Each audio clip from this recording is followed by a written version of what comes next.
equipment we'll need for our white pasta sauce is a skillet to make the sauce itself in. We'll need a large sauce pot, and a colander or a large sauce pot with a strainer lid to cook the pasta. We'll need a grater to fresh grate the cheese, wooden spoons for stirring, rubber scraper.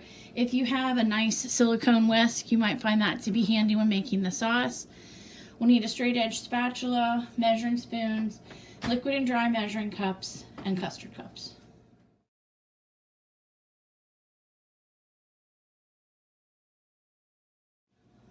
To make our fettuccine Alfredo, we'll need butter, fresh garlic minced, flour, salt and pepper to taste. We'll also need half and half cream, Romano cheese and Parmesan cheese, freshly grated is best, some parsley to garnish, and some fettuccine noodles. To get my fettuccine Alfredo started, I'm going to begin with a pot of water for the pasta. I'm going to turn that on to high. I've filled the pan with water to the rivets because pasta needs lots of room to move as it cooks, so we want to have a lot of water, and we want to wait to add the pasta until the water has come to a rapid boil. So that means we want lots of big bubbles breaking the surface of the water before we put the pasta in. I am going to add a little bit of salt. It helps with flavor, and it also helps with boiling. We'll begin making our Alfredo sauce by melting our butter. Once our butter is melted, we're going to add our minced garlic and cook that for just about a minute.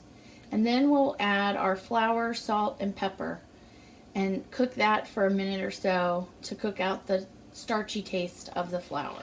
Now that my butter is melted, I'm going to add my garlic.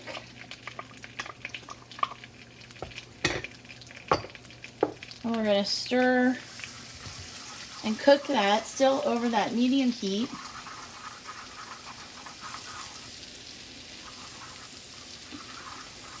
And I want to cook this just a little bit to really bring out the flavor, but I want to make sure that I don't burn it. So we're only going to cook this about a minute. Now, I like this whisk because it's silicone, so it won't scratch the pan.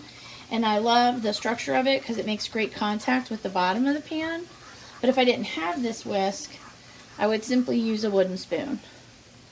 So now that my garlic is cooked, I'm going to add my flour that also has my salt and pepper in with it. And we're going to whisk this so that it's all together, and we're going to let this cook for about a minute or two before we begin to add the cream. Now we're going to add fettuccine noodles to our Alfredo sauce, which is a traditional pasta. And traditional pastas would not be able to be eaten by someone with a gluten intolerance because of the wheat that the pasta is made with. But a common substitution for pasta currently are zoodles, zucchini, which has been turned into noodle-like strips.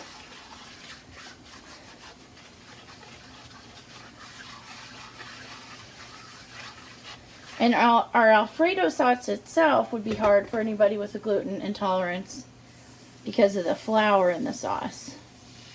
But the carbonara doesn't have any flour in its sauce. So I've added some of my cream, still over that medium heat.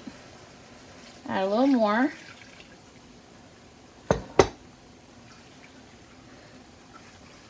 Get that incorporated. And then a little more. Once I get to the end, I do want to make sure I scrape the measuring cup to get all the cream into my dish. We're just going to stir this constantly until it begins to thicken and bubble. Now that our water has come to a nice rapid boil, see all those great big bubbles breaking the surface? We're going to add our noodles. And traditionally, fettuccine noodles are not broken. So we're just going to pour those in.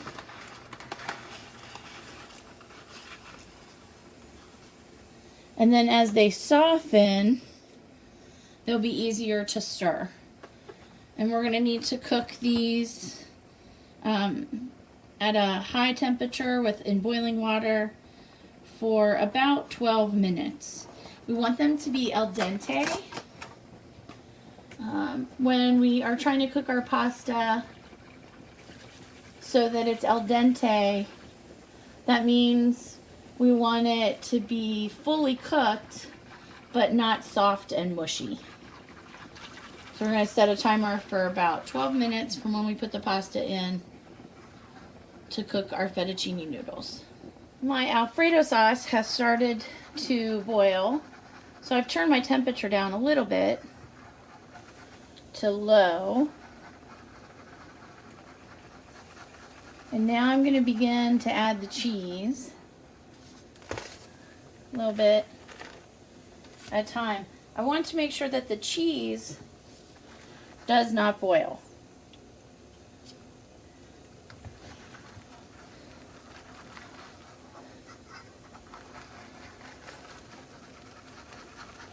We'll continue to add our cheese and whisk it in.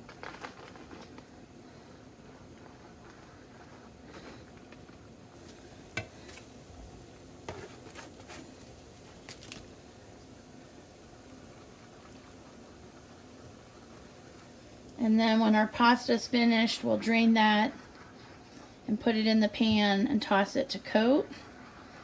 And the pasta itself is going to help to thicken the sauce.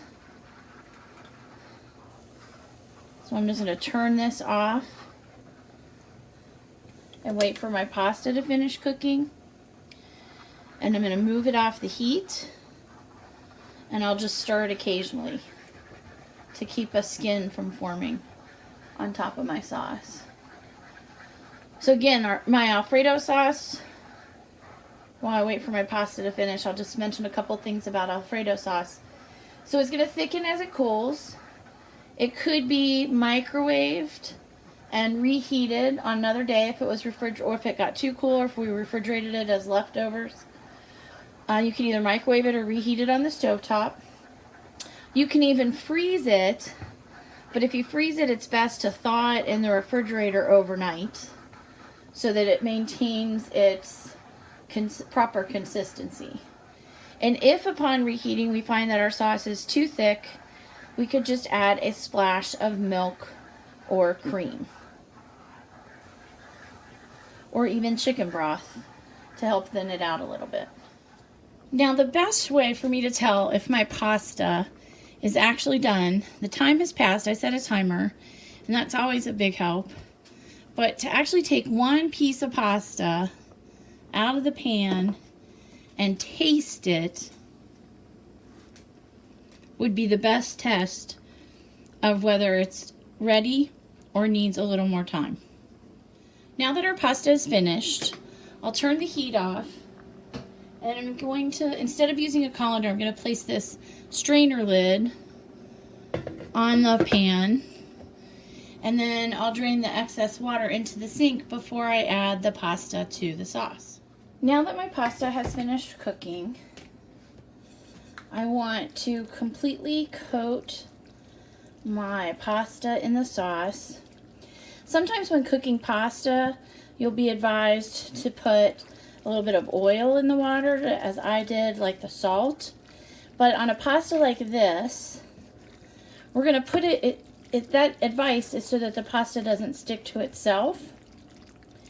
But because we're going to cover this pasta in sauce, and we want the sauce to stick to the pasta, we do not want to cook the fettuccine with oil.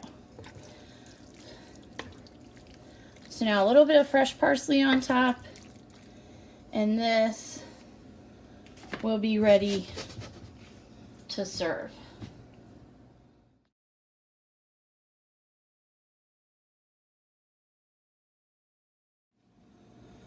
make our pasta with carbonara sauce, we'll need eggs, cream, for which we will be using half and half, margarine or butter, bacon, spaghetti noodles, Parmesan cheese, freshly grated is best, and some fresh parsley. To begin our pasta carbonara, I've got my bacon that I'm going to cook over a medium heat until it's crisp. And I have started to boil my pasta in a separate pan. So we're going to cook the bacon until it's crisp, and then we'll be ready for the next step.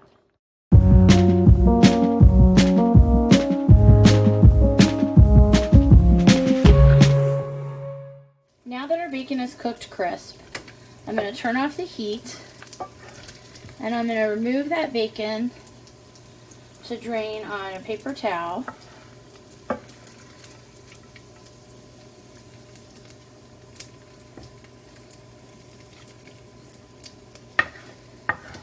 And in the meantime, our pasta has cooked completely in a separate pan.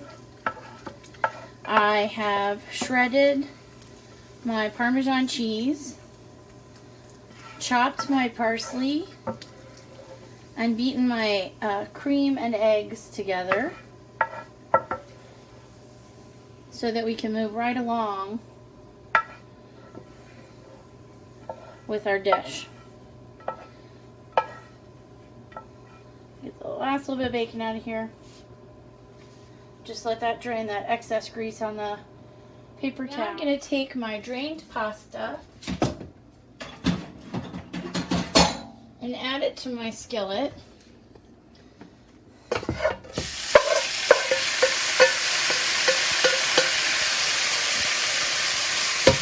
As you can see, my skillet's still a little hot. I haven't even turned the heat back on yet. When I do, I'm going to put it on medium. I'm going to take that butter or margarine and melt that on my pasta.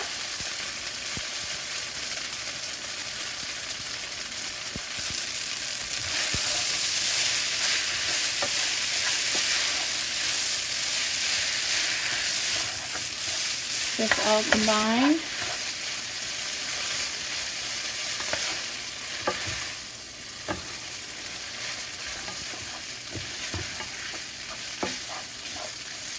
And then once my butter is all melted, I'm going to pour my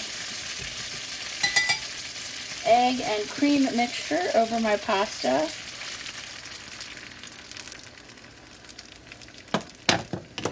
Do want to make sure I get all of that in there. Use a scraper.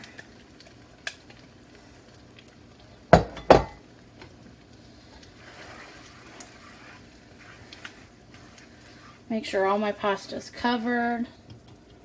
Turn my pan back onto a low heat.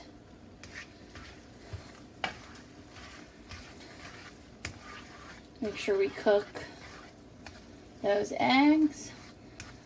Toss this till it's well coated.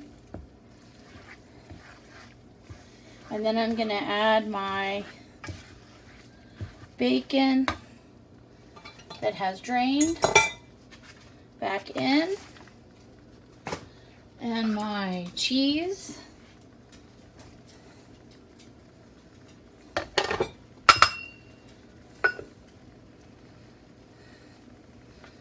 get those mixed in well.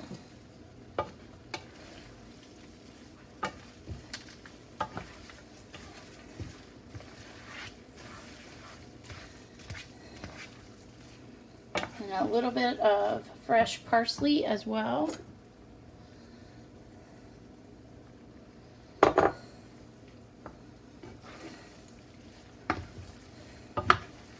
Once this is all combined, it's ready to serve. Here we have our finished 2 white pasta sauce dishes. Both come together quickly for an evening meal or a midday lunch.